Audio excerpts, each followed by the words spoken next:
제가 청년 시절에 겪었던 어떤 일이 요즘 자주 떠올려집니다. 어떤 일이냐면요. 제가 그날 직장 생활을 하고 있었던 때인데, 밤에 청년 모임이 있어서 교회를 가려고 집을 나서서 버스를 타러 가고 있었습니다. 골목을 나와서 이제 버스가 다니는 도로로 이렇게 나아가는 길에서 제가 요 횡단보도가 있는 길이었는데 제가 이렇게 걸어서 버스가 있는 곳으로 가려고 하는데 제가 타려고 하는 그 버스가 저기에서 오는 게 보이는 거예요. 그래서 보통 때 시간이 될 때는 횡단보도를 이용해서 이렇게 건넜는데 그때 요 도로에는 횡단보도는 있었지만 신호등은 없었습니다. 그래서 보통 때는 또 옆에 친구가 있든지 뭐 이렇게 동행이 있든지 아니면 혼자 갈 때라도 시간적인 여유가 있을 때는 요 횡단보도를 이용해서 이렇게 건넜는데 이제 저기 멀리에서 이제 버스가 오는 거예요. 그래서 이 버스를 놓치면은 한참을 기다려야 되고 약속 시간에 또 지연되는 어떤 일들이 있다라는 게 이제 순간적으로 이런 판단이 이제 서니까 제가 그때 선택한 것은 무엇이냐면은 횡단보도를 이용하려면 저 멀리에서 가서 건너서 다시 버스가 타는 곳으로 이렇게 와야 되는 그것도 이제 판단이 순간적으로 이루어지죠. 우리의 사고 속에서는. 그래서 이제 이걸 무단횡단으로 이렇게 해야 되겠다는 생각을 하고 무단횡단을 하려고 이제 건너는 거예요. 그랬더니 갑자기 저 옆에서 경찰 두 분이 나를 맞고 부르는 거예요. 경찰 두 분이. 그래서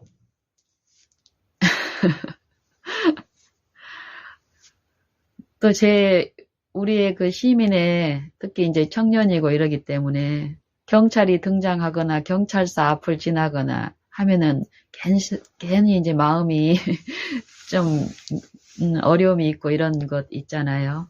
그래서 경찰복을 입은 요 두 분이 저를 이렇게 부르길래 버스가 이렇게 정차하고 이렇게 눈에 보이는데도 버스를 타려고 이렇게 경찰 말을 거절하고 가지 못하고 되돌아와서 이제 경찰이 있는 쪽으로 갔습니다.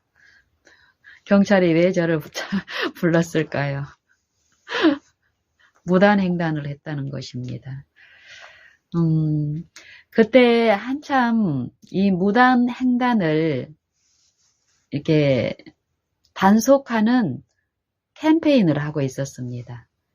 그러니까 저도 그 캠페인에 대한 경고를 들었고 했기 때문에 이전에는 노상 건널목을 이용하지 않고 이렇게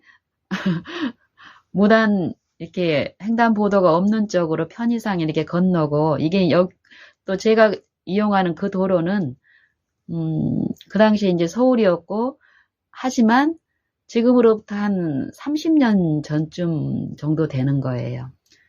그때의 서울의 이제 상황이었기 때문에 요 골목들이 이 큰 대로가 아닌 골목이었고 굳이 차량도 많지도 않고 이랬기 때문에 많은 시민들이 무단횡단을 이렇게 자연스럽게 하고 있는 어떤 그런 시절에 그것들을 이제 무단횡단을 단속하는 캠페인을 열면서 이제 벌금을 가금한다라는 그런 경고를 이제 계속 이렇게 해왔고, 또 많은 시민들, 저도 이제 들었던 바기 때문에 그때도 주변을 두리번 하면서 순간적으로 어떤 모임에 늦어질 거라는 판단에, 또 이것을 놓치면 오래 기다려야 된다는 여러 가지 어떤 이점, 이기적인 어떤 이점을 순간적으로 판단하고 또 내 앞에 어떤 몇 사람이 뛰어가는 무단 횡단하는 것을 또 제가 봤기 때문에 저도 이제 자연스럽게 그렇게 했습니다. 그런데 내 앞에 먼저 무단 횡단에 모본을 보였던 그분들은 버스를 타고 이게 갔기 때문에 가장 뒤에 있는 나를 부른 거예요, 이분들이. 경찰이. 제가 말씀드리고 싶은 거는 이제 이후에 일어난 내 마음의 어떤 상태를 말씀드리고 싶어서 이제 나누는 것입니다. 그래서 이제 저는 경찰이 부르는데 거절을 못하고 이제 경찰한테 갔더니 무단횡단이라고 티켓을 이렇게 이제 적는 거예요. 저한테 이제 이름, 주민번호 이제 이걸 이제 할 때 내가 이제 그때 취하는 제스처가 뭐냐면은 왜 저만 적발하냐고, 내 앞에 몇 사람이 나처럼 똑같이 무단횡단하고 갔는데 왜 저만 적발합니까? 이렇게 이제 이 정당한 내 입장을 이제 변호하는 그런 게 했는데 그게 통용이 안 되는 거예요. 그리고 제 나이는 그때 20대 한 중반 정도 됐습니다. 아직 어떤 세파에 많이 찌든 아줌마도 아니고 이러기 때문에 몇 번 그렇게 시도를 하고 그게 이제 경찰한테 이렇게 설득이 안 된 상황인 줄 알고는 이제 외적으로는 이제 체념을 하고 순간적으로 어떤 마음도 드냐면은 이제 그 벌금이 몇만 원대, 그 당시에는 큰 돈이었고 또 저는 이제 청년이기 때문에 이제 그 돈이 아까운 마음이 들어서 순간적으로 어떤 마음속에 또 유인도 받았냐면은 그때는 어떤 컴퓨터망이라든지 이런 것들이 일반화되어 있지 않은 상태였기 때문에 수기로 이제 내 이름을 이렇게 어떤 그 신분증을 저한테 요구하는 것도 아니었고, 요구를 했는데 모르겠어요. 그때 이제 신분증을 제가 가지고 있지 않은 상태였는지 저한테 이제 주민번호를 부르라고 그랬고 이름을 대라고 했기 때문에 순간적으로 제가 어떤 유인을 받았냐면은 유혹을, 요 주민번호 그냥 잘못 거짓말로 잘못 좀 이렇게 부를까 하는 그런 유인도 받은 거예요. 근데 그건 차마 양심에 문제도 되기도 하고, 경찰을 속인다는 게 그 당시에 그 젊은 청년의 입장에서 양심이 콩당콩당 뛰고 그건 또 안 되는 못 하겠는 거예요. 그래서 이제 이제 주민번호도 내 번호 그대로 불러주고, 또 이렇게 티켓이 얼마짜리라는 것을 그거를 내가 이제 선고를 받고, 이제 그러고 나서 이제 모르겠어. 그날 이제 그 청년 모임에 갔는지 안 갔는지는 지금 잘 기억이 안 나는데 갔겠죠. 근데 가면서 오면서 그 이후로 한참 동안 내 마음을 괴롭힌 것이 있었습니다. 억울하다는 거예요. 억울하다. 응? 억울하다. 왜 하필 몇 사람이나 똑같이 불법을 했는데, 무단횡단을 했는데 왜 나만 적발이 돼서 아까운 돈을 벌금형으로 과금을 하게 하냐 이 말이에요. 그리고 그 적발된 그 사람들은 운이 좋아서 무단횡단을 불법을 했는데도 벌금 안 받아서 얼마나 행운이고 다행이고 운이 좋은 사람들인가. 나는 운이 없고 재수도 없고, 이게 이제 대놓고는 아닌데 내 마음속에서 꾸물꾸물 그냥 이 생각에서 억울해 죽겠는 거예요. 그리고 이제 좀 편하고 친한 사람이 있을 때 그 마음을 뭐 누구한테나 다 호소하지는 못하고 막 몇 사람한테 그때 호소했던 적이 있습니다. 억울하다고. 이 말이 되냐고. 응? 몇 사람 다 했는데 왜 나만 불러가지고 그러냐고. 이런 일들이 뭐 이 일뿐만이 아니라 아, 늘 있었음에도 불구하고, 어쨌든 그 상태에서는 그때, 여러 일들 중에 가장 지금 기억에 남는 일 중에 하나가 이제 그 사건인데, 이 사건이 제가 한 10년 전에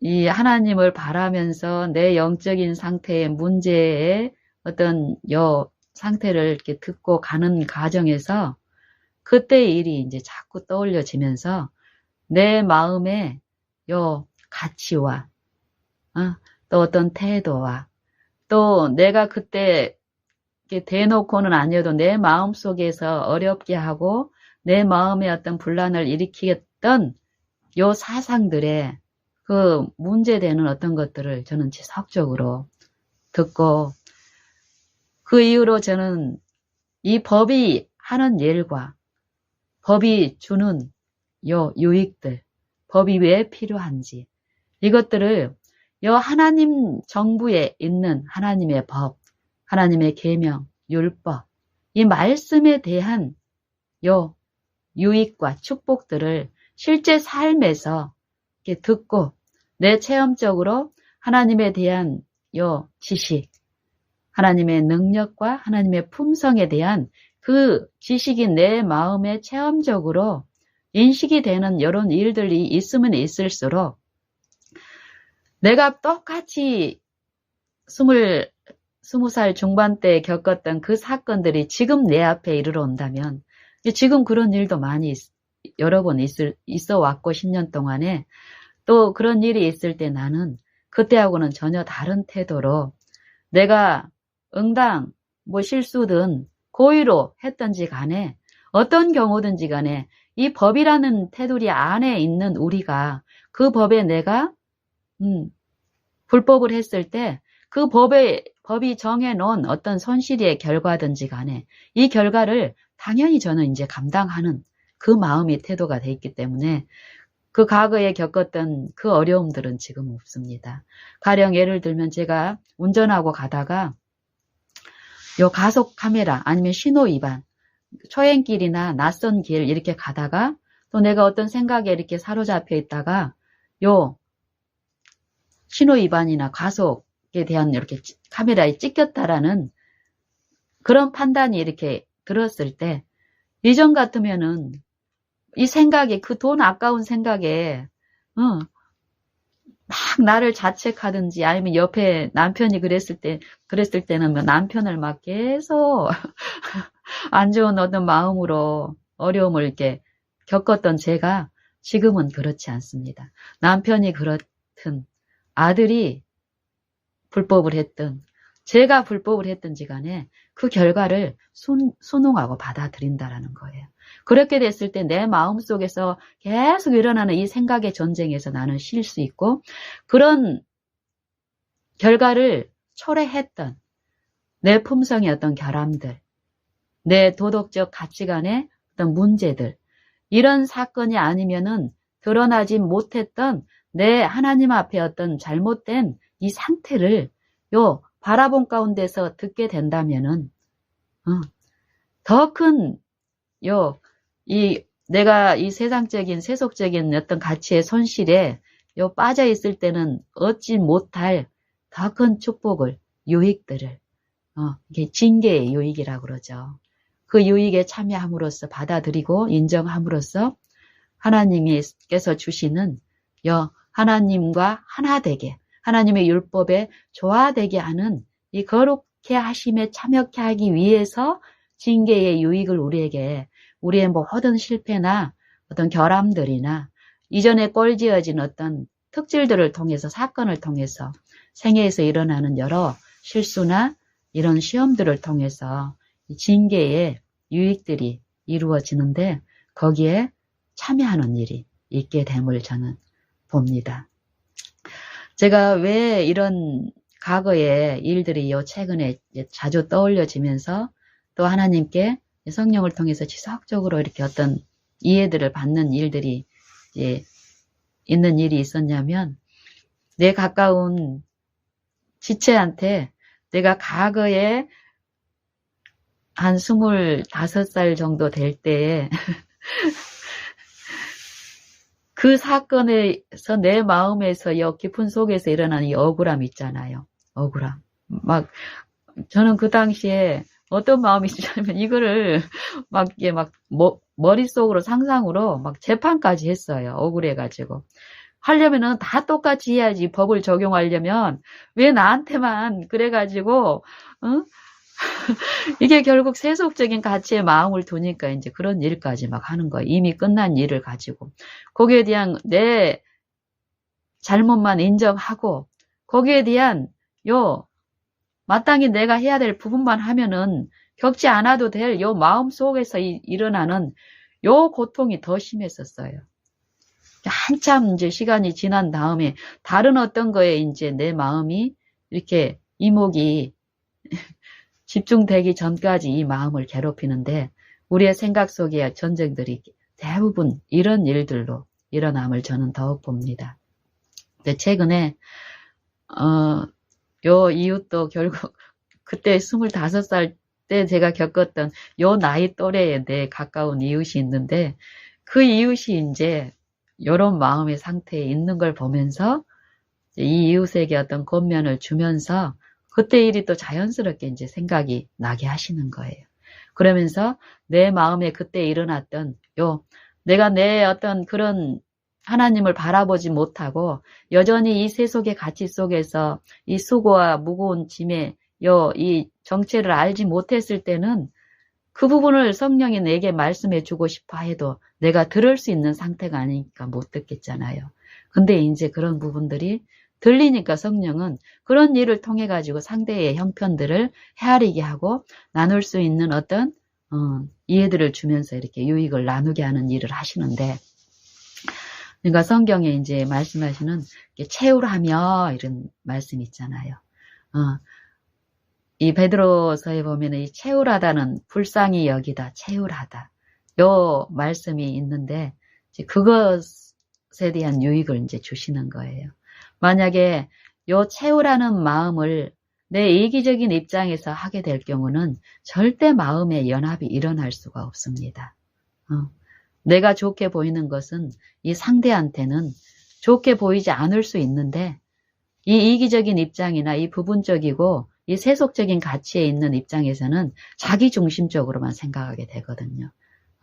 그리고 안다 하는 요 자고함은 이 상대의 입장이나 상대의 의견을 고려하지 않고 내 것을 먼저 높이고 신뢰하는 정신을 내 지배되기 때문에 철저히 더 큰 분쟁을 야기시키는 상태에 있음에도 이 자고함에서 더 큰 벽을 만들고 있는 것이 우리 마음의 이 육신의 이 마음에서 일어나는 끊임없는 이 관계에서 오는 어려움들이더라고요.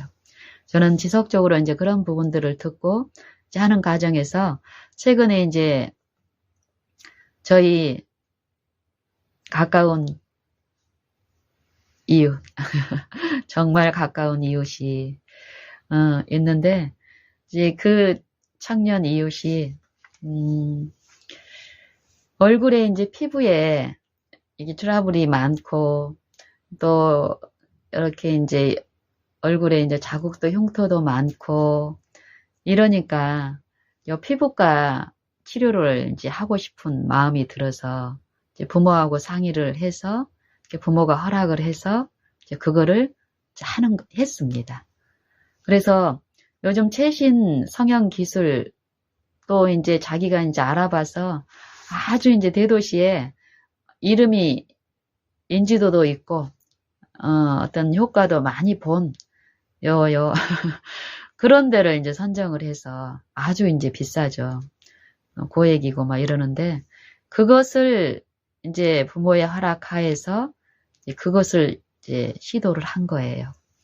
했는데 얼마나 큰 기대를 가지고 했겠습니까? 근데 처음 거기에서 이제 하라는 대로 이제 처음 요 치료를 했는데 이 결과가 자기가 기대했던 결과가 아닌 거예요. 어떤 부작용이 생기기 시작을 해요. 그래서 이제 그쪽에 이제 의사들하고 이렇게 상담하고 어떤 약물 처방도 받고 이렇게 하면서 하는데 여의치가 않아요. 그래서 이제 시간이 지나니까 불안한 마음도 있겠죠. 그 마음에. 그래서 어쨌든 결국 이제 이 청년이 이 청년도 이렇게 본인이 이 의학을 공부하는 이제 청년입니다. 그래서 이제 뭐 그 의학에 대한 어떤 이 지식에 대한 자부심도 있고 그러기 때문에 자기 선택과 판단에 대한 자부심도 아주 강합니다. 그래서 또 자기가 선택한 것, 또 투자한 돈, 여러 가지 어떤 그 마음에서 요 불편함이 이제 겉으로 표현된 것보다 이 속에서 일어나는 것은 더 심각합니다. 우리가 성령을 통해서 듣는 이 영적인 부분은 요 속에서 일어나는 일인데 사실 많은 어떤 것에 이렇게 혼미화되어 있고 관심이 다른 쪽에 맞춰져 있고 이 보이는 것에 급급해서 쫓아가면은 이 마음에 일어나는 이 영적인 부분들을 우리는 참으로 손실당하면서 엉뚱한 길로 치닫고 있는데도 모르고 가는 경우가 허다한데 이 청년은 이제 부모의 요 영적인 회복의 그늘 안에 이렇게 있으면서 많은 부분 개인적인 건 아니지만은 그 화평한 어떤 분위기 안에서 이런 부분에 대한 어떤 것들을 이제 조금씩 배우면서 가는 입장에 있는 이 청년은 그럴 때 이제 그 마음의 어려움을 이제 자기가 주변에 이제 이런 얘기를 대화를 터놓을 수 있는 사람이 이 청년한테는 이제 있습니다. 이전에는 멋대로 자기 마음대로 했던 이 청년이 이럴 때 그 마음 속에 오는 어떤 어려움을 이렇게 나누는 어떤 존재가 이제 이 청년한테는 있습니다. 그래서 이제 그 자기의 이제 부모죠. 신앙을 하고 있는 이 부모, 엄마한테 이제 전화를 해가지고 그 마음을 이제 토로를 하는 것이에요. 이러이러 해가지고 이렇게 했는데,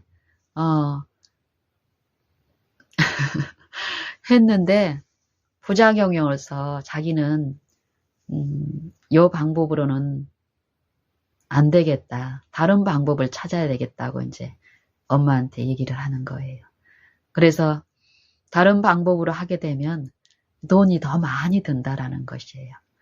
이게, 현대의학으로 하는 어떤 그 방법을 최신 그 방법을 사용을 했는데 그 방법이 자기한테는 안 맞는 것이에요. 대부분 다 맞는 그 방법이. 그러니까 최신 방법이 아닌 한의학 쪽에서 하는 그 방법을 해야 되는데 그거는 돈이 더 많이 든다라는 것이에요. 이게 이 청년은 다른 것도 이제 문제가 되지만 또 어떤 것이 문제가 되냐면은 자기가 부작용을 낫게 한 그 시술을 그 방법을 하는 것도 부모가 이제 허락해서 하면서도 자기 마음에는 그나마 어떤 양심적인 어떤 여러 어떤 부모의 어떤 형편도 있고 이제 이걸 볼 수 있는 상태가 됐기 때문에 그 큰 돈을 투자한 것도 좀 미안한 마음이 있는 거예요. 부모에 대해서. 자기한테 잘 해주는 부모에 대해서. 그래서 이제 다른 방법을 하게 되면은 돈이 더 많이 드니까 엄마 아빠한테 미안한 마음이 들고 또 혹시 엄마가 아빠가 가정 형편이나 이런 이유로 허락을 안 해주면 어떻게 할까 하는 그런 마음도 그 속에 있겠죠.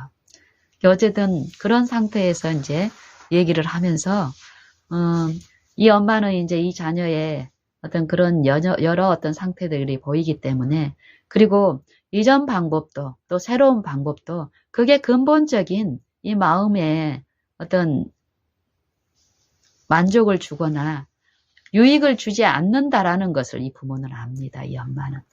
오직 이 아이의 이 자녀의 근본적인 그 마음의 결핍을 해결하실 수 있는 분은 이 창조주 예수님만이라는 걸 알기 때문에 어떤 경제적인 형편이나 그 방법이 잘못된 것도 알고 있지만 이 자녀의 그 형편에 그 처지에 그 여러 부분들이 성령을 통해서 보여지는 부분이 있고, 그것들을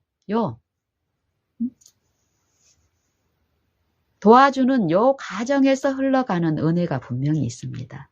요 방법이 이 세상의 방법이 아니라 하나님이 우리에게 베푸시는 그 은혜의 요 방법으로, 은혜의 분위기와 태도와 관심과 지속적으로 이걸 했다 안 했다 이게 아니라 어떤 필요를 공급하되 이 자녀가 가치를 두는 것에 대해서는 철저히 씻겨지고 철저히 하늘의 가치로 비추는 요 관계 속에서 이제 이런 일들이 일어나는데, 이게 이 아들이 이제 엄마랑 대하는 과정에서 어쨌든 요 최신식 어떤 이런 기술들을 통해서 피부에 막 요것들은 알면은 하나님의 방법과 그 마음, 그 하나님의 그 능력을 알 때는 이 고에게 최신 기술이라고 제시하는, 이 세상에서 제시하는 그 방법들은 참으로 이 몸에게, 이 생명에게, 또 이 영적인 요 바라봄에서 철저히 이 원수의 기만에 더욱더욱 감염이 되게 하는 것이라는 걸 알기 때문에요. 그렇지만 이런 이해를 모르는, 그게 최고라고 생각하고 그게 가장 좋은 것이라고 생각하고 있는 사람에게는 이 말로 설득이 절대 안 되는 것입니다. 마음이 아프지만 허락을 하되 요 관계 속에서 하나님이 그 영혼에 끼치시는 그 감화, 요 부모나 먼저 하나님의 그 위로를 받은 사람을 통해서 흘러가는 요 사람을 취급하는 친절한 태도들, 정죄하지 않고 비난하지 않는, 예수님이 이 인간을, 죄인을 취급하시는 그 동정, 긍휼, 채울하심, 오래 참음으로 가르치고 경책하고 권고하는, 경계하는 그 감화가 있기 때문에 이제 그런 식의 교훈들을 이제 하는 입장에서, 그때도 이 엄마는 어떻게 하겠습니까? 돈이 아까워서 그만큼 했으니까 그거나 똑같아라고 말을 무지리고 그 마음에 상처를 주는 말을 하겠습니까?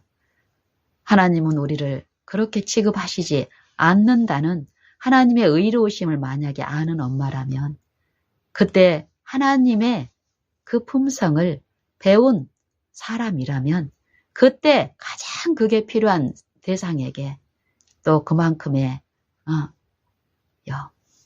양식을 공급하는 일이 요 바라본 가운데 분명히 있을 것인데, 그때도 이 엄마는 요 더 큰 돈이 들고 또 그거를 해보고 싶은 이 자녀의 그 입장을 채우라는 그 마음을 주심으로써 긍휼을 베풀게 하는 그 은혜가 있었기 때문에 그것도 도와주겠다고 얘기를 했고, 그리고 그런 말들이 오가고 이렇게 이제 진정이 된 상태에서 이제 이 아들이 이제 엄마한테 내뱉는 말이 이제 그거예요. 엄마, 이런 경우에 고소를 하게 되면은 최소한 자기는 효과를 보기 위해서 고액을 두고 이렇게 받았는데 부작용으로 일어났으니까 나는 그 돈을 배상을 받고 싶은 이제 마음 속에 이제 전쟁이 있는 거예요. 이 아들 안에서도. 그러니까 그렇게 학가하고 이제 묻는 거예요. 그동안 꾸준하게 엄마의 어떤 태도나 품성에서 그런 사람이 아니라는 걸 알기 때문에 그 말을 이제 안 했다가 마지막에 이제 엄마가 하는 어떤 그 고액도 해주겠다고 하고 이러니까 엄마에 대한 보답할 양으로 이제 세속적인 걸로 이제 보답할 양으로 자기 게 없으니까 그 남의 것, 그 병원비로 이미 들어간 그거를 고소해가지고 가져와서 요거 엄마 드릴 테니까 더 큰 돈 드리는 그 치료에 부담 갖지 말고 이런 심리인 거예요. 요게 은근히 보면은 좋은 것 같지만 어떻습니까? 이건 절대 하나님의 것이 아니고 사단이 이 혼미한 마음 속에서 세속적인 요 가치와 요 하늘의 것을 미혹시키고 기만시켜서 결국 하나님의 일을 요 사단의 방법으로 하게끔 하는 사단의 복음의 열매들입니다. 이것들을 더욱 본 사람들은 어떻습니까? 그걸 절대 추구하고 그걸 이익이라고 받아들이지 않겠죠. 그래서 그 아들이 그런 말을 했을 때 그 엄마는 어떨까요? 이전에 받았던 그때의 일, 과거에 이 엄마가 겪었던 그런 것들을 상기시키면서 하나님의 우리에게 주시기를 원하는 게 무엇인지, 태도가 잘못되어 있는 사람들이 어떤 미혹 속에서 고통을 당하고 어려움이 있는지를 늘 말씀하신 이 아버지께서는 그때도 두 모자가 나누는 이 은혜의 보호하심으로 은혜를 비추시고 있었기 때문에 그때도 이제 그것에 대한 엄마가 경험하고 체험한 그 빛 안에서 권면을 주는 일이 있었습니다. 그 일도 네가 선택한 거고 책임은 그 방법을 써서 다른 사람도 다 똑같이 만약에 그런 일이 있었다면 네가 그 선택을 안 했겠지만 네가 여기 정보 찾아보고 저기 정보 찾아보고 해서 많은 사람들이 좋은 네가 기대하는 어떤 결과를 얻었다라는 그런 것들을 들었고 그 판단에서 네가 결정해서 선택해서 한 거기 때문에 이 결과에 대한 책임은 네가 감당하는 게 맞다. 그리고 다른 사람들은 이 방법을 통해서 효과를 또 보고 있기 때문에 이 책임은 병원 측에 있는 것이 절대 아니다. 이랬더니 이 아들이 마지막으로 또 어떤 말을 하냐면은 그럼 그 부작용에 대해서 자기한테 설명을 해줬으면은 자기는 그거 참작해서 또 안 할 수도 있었을 텐데 자기한테 의사가 부작용에 대한 것들을 얘기를 안 해줬다라는 것이에요. 그러면서 이제 한 번 더 이제 자기 어떤 의지를 대시를 이제 했을 때 그 엄마는 그때 네가 요 결과를 네가 체험하기 전에 어떤 기대하는 기대 효과만 가지고 있을 때는 의사가 그 부작용에 대해서 너한테 얘기했을지라도 너는 똑같은 선택을 했을 거라고. 그래서 요 결과에 대한 책임은 네가 지는 게 맞다고. 문제는 이런 일을 통해서 실패로 이르러 오는 돈의 낭비나 손실이나 아니면은 내 어떤 이 몸으로 당하는 손실보다도 이런 위기나 어떤 어려움들을 통해서 네가 체득하는 어떤 경험들, 옳고 그름, 또 현명한 판단이라든지 내가 성급한 어떤 판단으로 이르러 오는 어떤 결과에 대한 이런 교훈들을 받아야 되는데 엄마는 네가 이런 일들을 통해서 그런 경험들을 쌓기를 바란다고. 그 돈에 대한 가치는 엄마는 돈은 마땅히 해야 될 부분에 대해서 사용하기 위해서 있는 거고 그 돈을 사용할 수 있는 그 정도가 우리에게 있어서 그걸 할 수 있는 거에 대해서 엄마는 좋게 생각을 한다고. 이런 얘기를 나누면서 이 아이가 그 마음속에 어떤 분뇨 있잖아요. 그 분뇨에서 이제 정리가 되는 일이 있었습니다. 그리고 이제 그 다음번에 이제 그 병원 측에서도 혹시 이제 얘가 이제 엄마한테는 얘기를 안 하고 이렇게 하면서 어떤 뭐 고소 얘기라든지 어떤 그런 색깔을 띄었을 수도 있겠죠. 그래서 그 병원에서도 뭐 지속적으로 어떤 거에 대한 책임을 지고 좀 해줄 어떤 양으로 대시를 좀 한 모양인데 한두 번 이렇게 가서 이렇게 해보더니 결국은 거기는 그 전에 했던 양의 쪽으로 가는 것은 이제 내려놓고 한방으로 치료하는 그쪽으로 이제 가는데 또 조급한 마음으로 이제 가려고 하는 거예요. 빨리빨리 효과를 보고 싶어서. 그랬을 때 그 부분을 내가 말로써 이렇게 지체를 하고 이러면 어떨까요? 더 자극을 받습니다. 이 연약한 이 사단이 그 안에서 생각을 충동하고 있기 때문에. 그럴 때 더 오래 참음으로 마땅히 베풀 수 있는 사소한 이 말 하나라도 친절하고 온유함으로 오래 참음으로 했을 때 사건을 지배하시는 하나님께서는 또 그렇게 함을 저는 목격합니다. 그래서 부작용으로 막 얼굴에 어떤 상처가 있는데 또 다른 어떤 안전한 시술을 또 했을 경우에 분명히 얘가 당할 어떤 어려움이 있는데 말로는 안 될 때는 기다릴 때 하나님이 하실 걸 믿고 기다릴 때 이 아이가 이제 한의원 쪽에 갔는데 한의사가 이제 이렇게 보고 좀 기다리는 게 좋겠다 하니까 이제 그 말을 듣고 이제 기다리는 시간을 지금 갖고 있는데요. 이런 것처럼 이 성경은 분명히 영생에 대해서 말씀을 하고 계시고 또 이 영생의 부분은 외모, 외관으로 나타나는 사람들이 보는 요 부분의 피상적인 부분을 다루는 일이 아니라는 것입니다. 성경에서 말씀하시는 것은. 이 마음 안에서 일어나는 일, 생각과 사상 속에서 일어나는 일들, 무수한 선택들, 두 영, 이 두 영, 두 존재, 그리스도와 적 그리스도의 영들, 이 두 영에 대한 싸움이네. 이 영혼들이 어디에 자기를 전적으로 헌신을 하느냐에 따라서 그 영의 열매로서 우리의 요 삶 속에서 분명히 나타난다라는 것이 성경의 사상입니다. 그래서 성경은 무릇 지킬 만한 것 중에서 마음을 지키라고 얘기하시죠. 마음. 왜냐하면은 이 마음에서 요 생명에 관한 일들이 일어나기 때문에 그렇다라고 합니다. 이 마음에서 일어나는 일들. 근데 우리가 이 땅의 것을 생각을 하고 이 본인은 나타나는 어떤 이 현세적인 것들에 몰입해서 주목해서 심상하게 흘러가 버린다면 마음에서 일어나는 일이 끊임없이 일어나고 있음에도 불구하고 그것이 무엇인지도 모르고 외적으로 내가 잡았다 하는 어떤 그런 안정감, 또 놓치고 있는 걸 잡기 위해서 끌려가는 이런 상태로 많은 손실을 우리는 당할 수가 있고 최종적인 영생, 영혼을 놓치는 그 판결까지 갈 수가 있습니다. 그래서 저는 최근에 과거에 제가 경험했던 어떤 일, 또 그런 상태에 있는 또 내 가까운 어떤 지체, 또 이 지체뿐 아니라 내 주변에 만나는 모든 사람들이 이런 상태에 놓여 있습니다. 성경은 수고하고 무거운 짐진 자들아 할 때 이 수고와 무거운 짐이 우리가 생각하는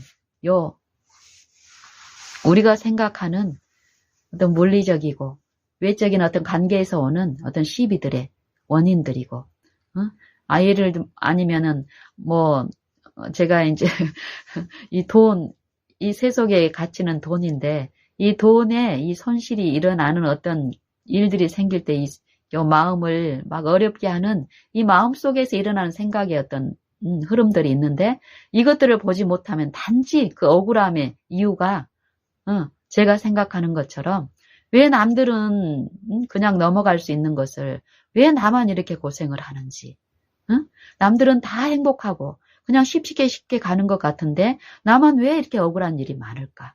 이 관계든 뭐든 이런 식으로 이제 피상적으로 간다라는 거예요. 외적으로. 그런 우리에게 땅의 것을 생각지 않고 위의 것을 생각하고 위의 것을 찾는 성령의 호소는 마음 속에서 일어나고 생각 속에서 일어나는 이런 부분들을 실제로 보게 하시고 처리하시는 그 일에 참여케 하심으로써 그 결국을 맛보게 하시는 이런 일들을 하는데, 성경에서도가 아니라 성경에서는 이런 부분을 분명히 말씀하고 계시고 또 이런 거에 대한 답을 주시고 이거에 참여케 하심으로써 약속하신 그 축복에 참여하는 일을 도우시는 이 성령을 우리에게 보증으로 주시고 그 보증으로 주신 이는 하나님이시기 때문에 그 하나님께 나를 의지하고 의탁드리고 내 전부를 하나님께 드리는 일이 있다면 이 매일매일에서 일어나는 하늘에서 오는 지혜, 그 지혜들로 우리가 깨어서 그 지혜를 받고 그 지혜의 이 원만한 이해에 모든 부요에 이르러서 하나님의 비밀인 그리스도를 깨닫는 일이 실제 이 삶 속에서 있기 때문에 어떨까요? 그리스도께서 이 땅에 나와 똑같은 이 육체 안에 살면서 육체대로 살지 않고 육체 안에서 일어나는 이 영적인 부분, 생각과 사상 속에서 일어나는 실제의 영적인 전쟁에서 육신을 통해 나를 지배하는 악한 영에게 굴복치 않고 그 대항에서 그 마음 속에 계신 하나님의 아버지, 그리스도의 아버지이신 그 아버지를 우리에게 아버지로 선물로 주시기 위해서 어땠습니까? 친히 이 육체 가운데 생애하시면서 아버지의 말씀, 아버지의 성령이시며 아버지의 영생이신 그 말씀께 온전히 굴복하고 순종하는 완전한 생애를 이루어 주심으로써 지금 믿고 아버지 예수님께 나아가 예수님을 순종하는 자들에게 예수님의 그 의를 순종을 값없이 주시는 우리 영혼의 구원의 근원이 되셨다라고 얘기하십니다. 이게 피상적이고 피상적인 어떤 이해 가운데서 이 하루가 흘러가 버리면 요 24시간이라는 시간이 지난 이후에 이 밤에 우리의 상태는 어떻습니까? 또 이 밤에 편안한 쉼을 누려 이 육체의 쉼을 누려야 할 요 밤새 어떻습니까? 하나님과 화목하지 못한 영들이 그 육체들이 어떤 시간들을 보냅니까? 잠 못 자고 어려움을 겪는 일들이 또 있는데 요즘 현대인들이 많이 호소하는 병 중에 하나가 뭡니까? 불면증이죠. 불면증.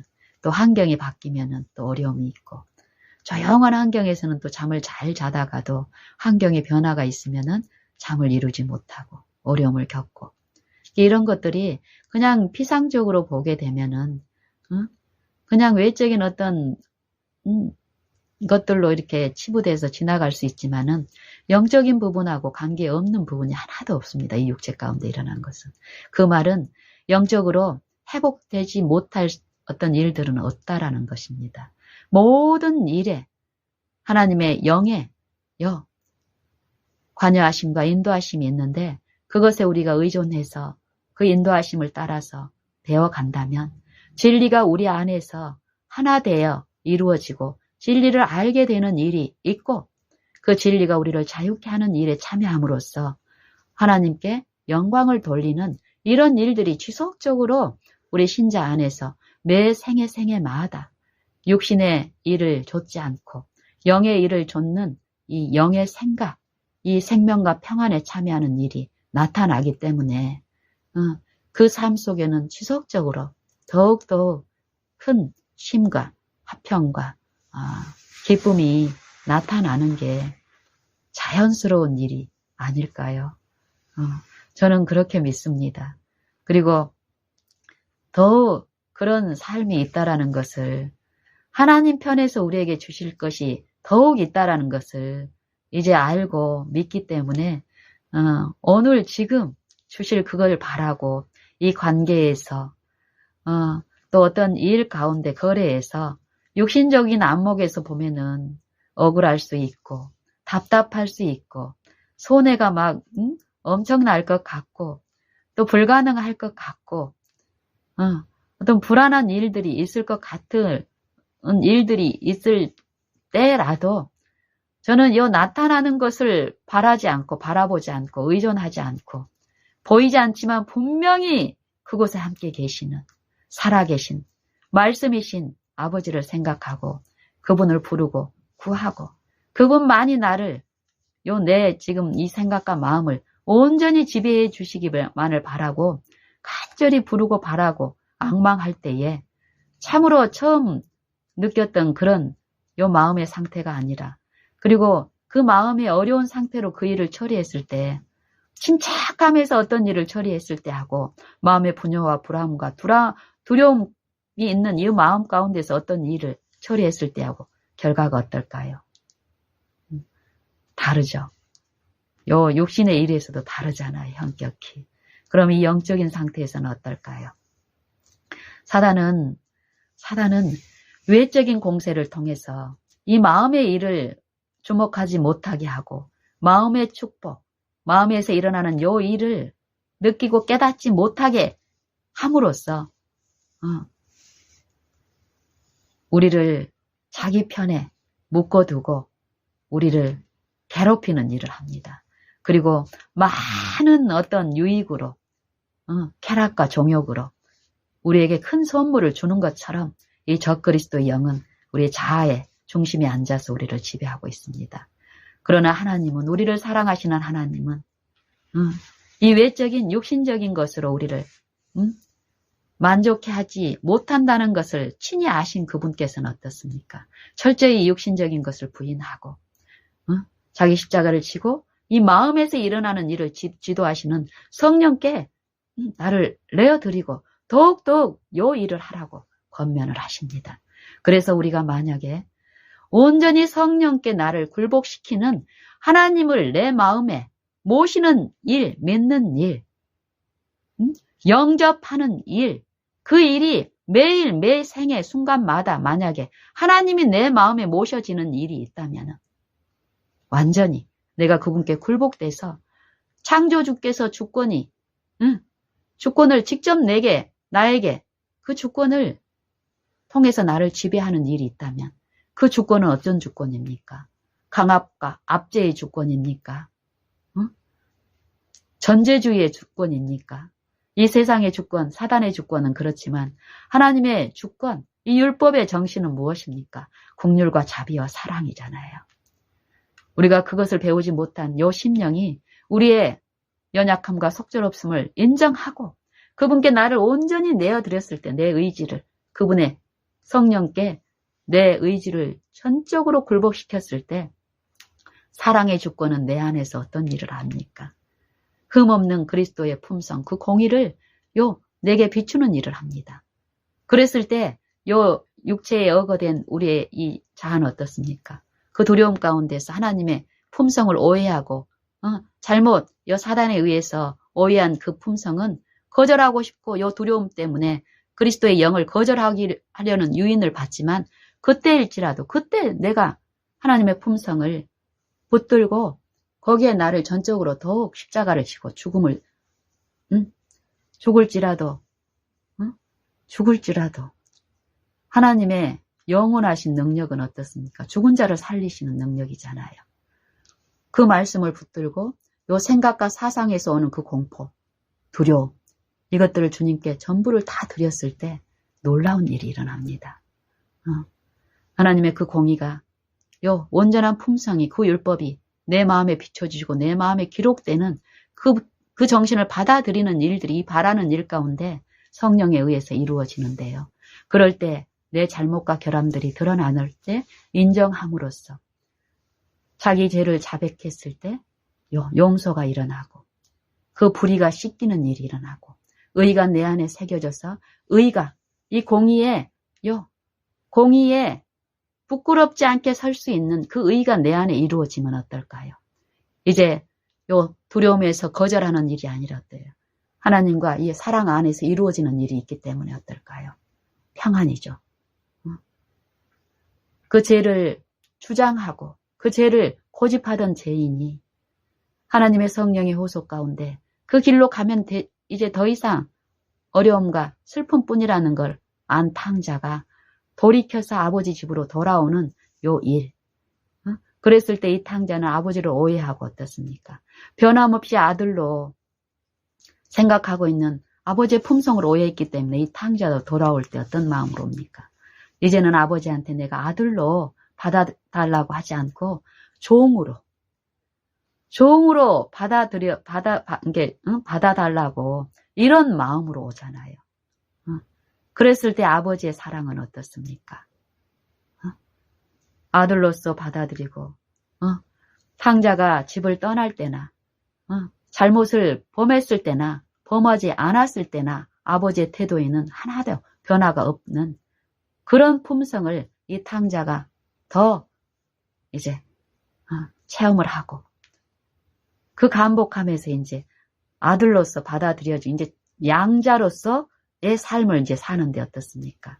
이 탕자의 품성은 이 바깥 세속에 찌들려진 품성은 한 번의 이 칭의를 통해서 아버지 입장에서는 완전한 아들로 받아들여졌고 그 아들로 이제 살아갈 수 있는 만반의 은혜를 갖추고 언제든지 공급해 줄 수 있는 이 관계가 이루어 시작이 됐는데 탕자가 아버지의 양자로 받아들여짐으로써 그 아버지 안에서 이제 거하는 삶은 절대 이제 시험과 어려움이 없는 그런 환경이 아닙니다. 이 육체도 마찬가지입니다. 우리가 거듭남을 체험하고 의롭다 하심을 체험하고 하나님과 이렇게 순종의 삶을 살아가는 이 지금 현재 오늘의 이 삶들은 시험과 어려움과 이 사단이 우리를 이제 안전히 하나님 자녀 됐으니까 포기한, 사단이 우리를 포기한 그런 생애가 아닙니다. 사단이 우리를 지배하고 있는 요 육체는 여전히 있습니다. 이 육체 안에서 그 일이 일어나기 때문에 시험에 굴복될 수 있는 그 여건은 이전이나 지금이나 똑같습니다. 시험에 굴복당할 수 없는 어떤 그 상태에 그 지점에 우리가 지금 살고 있는 게 절대 아니라는 것을 성경은 얘기하고 있습니다. 오히려 이제 사단의 지배에서 벗어나서 하나님을 섬기는 그 길에 있는 하나님의 자녀로 사는 자들은 더욱 이 사단의 공격의 대상이기 때문에 어떨까요? 호시탐탐 넘어뜨리기 위한 그 시험을 준비하고 그 길목을 지키고 있기 때문에 우리에게 더욱 요구하는 것은 더욱 완전한 헌신, 아버지를 더욱 신뢰하고 아버지 앞에 안전히 감춰지기만 한다면 우리는 완전한 승리 가운데서 그리스도 안에 있는 그 기쁨과 승리를 맛보면서 갈 수 있는 그 권세가 있기 때문에 성령은 우리에게 지속적으로 말씀하시기를 성령께 굴복하라는 것입니다. 자기를 부인하는 그 생애를 가르치시는 것입니다. 이거에서 실패하게 되면 어떻습니까? 사단은 우리 마음을 지배하고 있는 이 사단의 능력은 초자연적인 능력입니다. 물리적인 어떤 우리가 생각하는 육체에서 일어나는 어떤 사건들 속에서 우리가 목격하는 그런 능력이 절대 아닙니다. 성령의 능력뿐만 아니라 사단의 능력도 마찬가지입니다. 그 사단의 초자연적인 능력에서 우리의 이 품성의 약점과 습관들, 경향들 이것들을 이용하고 이것들 속에서 그리스도인 것처럼 우리를 지배하는 요 사단의 요 불신의 세력 가운데서 역사하는 요 영의 능력은 우리 인간의 힘으로 저항하거나 또 그것을 분별하거나 이럴 수 있는 것이 아닙니다. 그렇기 때문에 하나님은 이 능력, 초자연적인 이 사단의 능력을 능가한 그리스도를 우리 육체 가운데 보내셔서 그 능력을 완전히 이기셨잖아요. 사단을 이기고 그 이긴 그 공로와 승리를 가지고 그 희생을 가지고 지금 하늘 지성소에서 우리를 위해서 중보하시는데 멀리서 우리에게서 중보하시는 걸로 끝내지 않으시고 성령을 우리에게 보증으로 그 일을 완전히 우리에게 주실 그 영생의 일을 구속을 그리스도를 통해서 완전히 이루시고 그거에 대한 보증으로 성령을 우리에게 주셨다라고 얘기합니다. 성령을 우리에게 주셨다. 고린도 후서 5장에 이런 사상이 충만하게 있는데요. 이렇게 성령을 보증으로 주셨다라는 것이에요. 우리가 지금 그리스도 안에 있는 생명에 우리가 하나 돼가지고 안전한 어떤 상태에 있는 게 아니라는 것입니다. 이 육체 안에서 그것을 더욱더욱 믿음으로 그 소망을 더욱 굳게 하는 이 시험과 연단과 이 소망의 일이 오늘 매일 생애 가운데서 지속적으로 있다라는 것입니다. 만약에 우리가 우리 자신을 신뢰하지 않고 우리의 그런 연약함을 인정하고 속절없음을 인정하고 그동안 지속적으로 하나님의 말씀에 불순종한 결과를 요 육체 안에 품성 안에 우리가 가지고 있잖아요. 그럼 이 품성 속에 있는 그 결함들을 오늘 매 생애 가운데서 사건 속에서 성령에 의해서 들춰내 주실 때에 우리의 것이 아니고 우리는 이미 깨끗해져서 우리하고 상관없는 것인 양 치부할 것이 아니라 성령께 의존하고 성령께 듣는 심령은 내 품성의 결함을 흠없는 그리스도의 품성에 비춰진 그 결함을 보게 되기 때문에 자백하는 일이 있고 용서함을 실제로 받고 그 불의가 씻기는 일이 있고 의가 내 안에 율법이 기록돼서 그 율법과 조화된 의가 내 안에 재창조되는 일이 매 생애마다 성령에 의해서 이루어지기 때문에 그리스도와 그 부활의 날, 그리스도의 심판의 날, 그 심판대 앞에 우리가 흠없이 부끄럽지 않게 설 수 있는 이 준비를 지금 이 땅에서 완전하게 성령의 도우심으로 이룬 성도들은 어떻습니까? 의인들은 그 심판대에 실제의 그리스도의 임재 앞에서도 어떨까요? 담대하게 설 수 있다고 말씀하시죠. 담대하게. 지금은 그리스도의 실제의 그 영광의 빛에 우리가 지금 설 수 없습니다. 그 준비를 성령을 보증으로 지금 보내주셔서 성령께 굴복된 이 신자들의 생애 가운데서 그 소망이 확실하게 더욱 담대하게 하시는 일을 오늘 하고 있습니다. 하고 계십니다.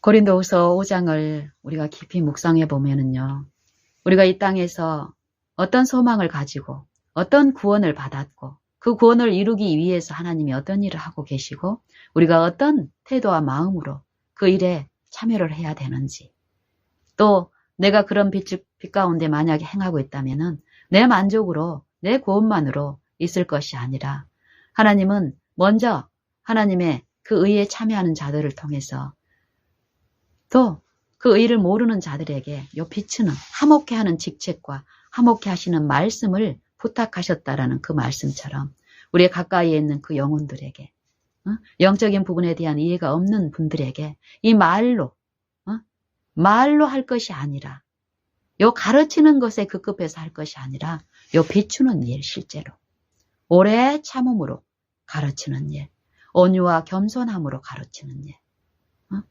누가 네게 혐의가 있거든, 혐의가 있거든, 하나님의 택하신 거룩하고 살아가신 자처럼 오래 참음과 긍휼과 자비로 피차 용납하고 서로 용서하되 그리스도께서 우리를 용서하신 것처럼 하라 하신 말씀 그대로 이루어지는 일도 있을 줄로 확실합니다. 그래서 마태복음 지금까지 나눈 이런 사상들, 성경의 여기저기의 사상이 다 일치합니다. 그 중에 우리가 많이 익숙한 말씀 중에 하나가 마태복음 7장 12절부터 마지막 부분까지에 잘 나타나 있는데, 우리가 성령을 통해서 전적으로 우리가 성령께 굴복되고 헌신된 상태에서 매 생애마다 하나님 앞에 놓여서 하나님의 공의를 배우는 일이, 우리의 품성의 결함을 공의 앞에 드러난 이 결함들을 인정하고 씻기고 의가 이루어지는 이런 이 성령의 일에 우리가 지속적으로 나아가게 된다면은 이 성경의 사상들, 특별히 마태복음 7장 12절에서부터 시작되는 말씀, 그러므로 무엇이든지 남에게 대접을 받고자 하는 대로 너희도 남을 대접하라. 이것이 율법이요 선지자니라. 이 말씀의 의미가 어떤 의미인지를 우리는 알 것이며, 이것의 결핍을 우리는 인정하게 될 것이며, 결핍된 상태로 이 마지막 날까지 그냥 고행하면서 참으면 되는 게 아니라 성령을 보증으로 주신 이유는 지금 그리스도 안에서 이루신 그 기쁨에, 그 영생에, 그 안식에 참여케 하는 이 믿음을 통해서 참여케 하시는 그 축복이 오늘 있다는 것을 알기 때문에 어떨까요? 그 의를 구하는 일을 합니다. 바라고 구하고, 구한 자에게는 후히 주시는 그분의 품성을 이 체험적으로 배우면서 실제로 그 열매에 참여하는, 신의 성품에 참여하는, 의에 참여하는 일이 오늘 우리의 시험 가운데서 주어지기 때문에 매번 실패하고 그런 일이 아닌 삶이 될 것입니다. 그래서 이 말씀도 보면은 요 말씀은 이 육신에 있는 입장에서 보면은 절대 받아들이고 싶은 사상이 아닙니다. 이 말씀 받아들이면은 나는 요 세상에서는 안전히 이 세상에서 죽는 것입니다. 이 세상에서 높임을 받고 싶고 인정받고 싶고 부를 소유하고 싶고 그걸 자랑하고 싶은 이 육체의 속성에서는 내가 남에게 대접받고 싶은 대로 그것도 한두 번만 하면 된다는 게 아니라 무엇이든지 항상이라는 거예요. 항상 요 거래나 관계에서 내가 남에게 대접받고 싶은 그대로 너도 남에게 대접을 하라는 요 말씀. 근데 성경은 이 말씀이 생명이요, 영이요 생명이라고 합니다. 영생의 말씀. 아버지의 말씀이 영생인 것을 내가 아나이다. 그래서 그 말씀께 내가 온전히 굴복했고 내가 말하는 요 말은 너희에게 들려주는 요 말은 너희에게 하는 말들은 내가 하는 스스로 하는 말이 아니다. 아버지가 내 안에 계셔서 내게 말씀하신 그대로 내가 너희들한테 말하고 행한다. 요 말씀을 하실 수 있으셨습니다. 아버지. 내가 너희에게 요구하는 것처럼 나도 아버지의 계명 말씀을 지켜서 아버지의 사랑 안에 거한 것처럼 너희도 내 말에 내 계명에 거하면 내 사랑 안에 거하리라. 이 말씀을 지속적으로 하셨습니다. 그래서 마태복음 7장 13절에도 어떻습니까? 요 대접 받고 싶은 대로 대접하라는 말씀 그 다음에 요 길이 얼만큼 어렵고 이 육신의 입장에 있을 때 어렵게 하는 그 영이 이 악한 영, 요 불순종의 영이 있기 때문에 그 길은 정말 하나님 앞에 안에 감춰주고 성령께 굴복되기만 하면 요 일은 절대 어려운 일이 아닌데 그러기까지 어렵다라는 것이에요. 그래서 좁은 문으로 들어가라 이럽니다. 또 완전하라. 도저히 완전할 수 없고 좁은 문으로 들어갈 수 없는 요 육신에 처한 우리에게 말씀하시기를 요 완전한 요 말씀은 완전한 전지전능한 우리의 구원자께서는 뭐라고 하십니까? 그 구원을 이루시는 능력이 우리에게 있는 게 아니라 그 능력 전지전능하신 아버지께 있기 때문에 어떻습니까? 그 말씀을 받으라는 것입니다. 좁은 문으로 들어가라. 좁은 문으로 들어가라. 멸망으로 인도하는 문은 크고 그 길이 넓어서 그리로 들어가는 자가 많대. 생명으로 인도하는 문은 좁고 그 길이 협착하여 들어가는 자가 많은 이 멸망으로 인도하는 문하고 대조돼서 어떻다라는 것이요. 들어가는 자는 고사하고 찾는 자도 없다라는 것이에요. 찾는 자도 적음이니라. 요 일을 사단이 하기 때문에요. 육신의 입장에서는 하나님의 영으로 하는 사람은 말하는 사람은 예수를 저주할 자라 하지 않고 성령으로 하지 않고는 예수를 주님 요 말로 하는 게 아니라 행위로 시인하고 실제로 이 말씀을 내 마음으로 받아들이고 모시는 요 일을 성령의 일로 할 때는 쉽게 이루어지지만 성령께 굴복되지 않는 이 육체 안에서는 어떻답니까? 예수님을 주님이라고 주여 주여 하지만은 절대 겉으로 드러나는 이 외식의 모양처럼 이 마음과 생각 속에서는 주님으로 모시고 있지 않다라고 얘기합니다. 고린도전서 12장 3절의 말씀입니다.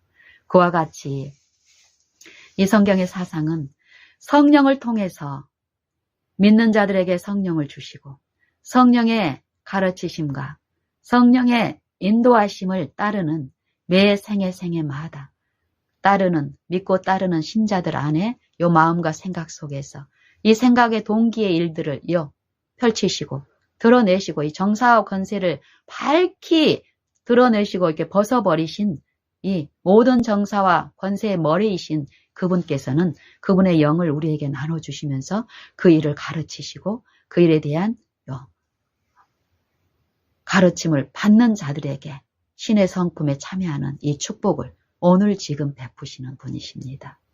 그래서 여기에서도 보면은 하나님의 율법, 하나님의 이 말씀, 그리스도의 생애와 품성을 통해서 나타난 아버지의 모든 교훈의 이 영생의 말씀의 요약이라고 말씀하신 남에게 네가 대접받고 싶은 대로 너희도 남을 대접하라.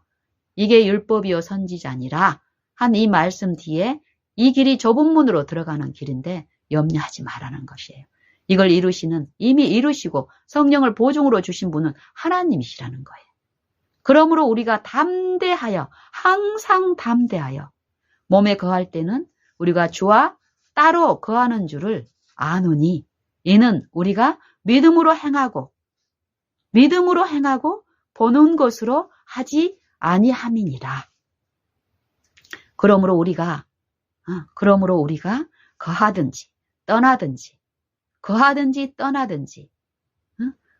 어떤 경우든지 간에 우리는 주를 기쁘시게 하는 자가 되기를 힘쓰노라 이 말이에요. 힘쓰노라. 왜 이렇게 하냐면은 우리가 다 반드시 그리스도의 심판대 앞에 드러나서 각각 선악간에 그 몸으로 행한 대로 받으려 함이니라. 모든 육체는 그리스도의 심판대 앞에 설 날이 있습니다. 그리스도 앞에. 그때 의인의 부활로 참여할지 의인의 심판은 어떤 것입니까? 영생으로 받고 악인의 부활 때 그 심판은 어떻습니까? 영멸로 받죠.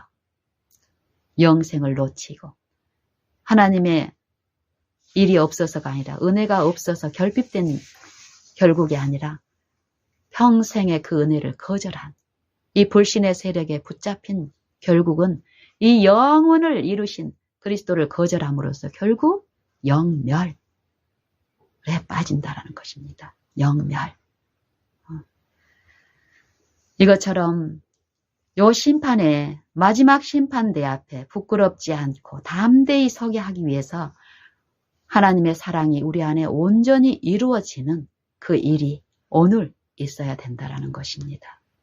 하나님은 사랑이시지만 그 사랑을 거절하고 그 사랑에 이끌리는 죄의 길에서 돌이켜서 그 죄가 용서함을 받고 불의가 씻기고 의가 이루어져서 내 안에 이루어진 온전한 그 말씀, 그 율법께 조화되고 일치되는 그 일들이 오늘 생애 가운데 내 품성에 나타나는 이 축복이 우리에게 지금 일상에서 일어나고 있지 않다면 우리는 더 하나님 앞에 나를 낮추고 그 일들을 이루시는 그분을 내가 듣지 못하고 그 말씀을 막고 있는 내 편에서의 분명한 문제가 있는데 그걸 성령께 간구하면서 들어야 할 때는 또 오늘입니다.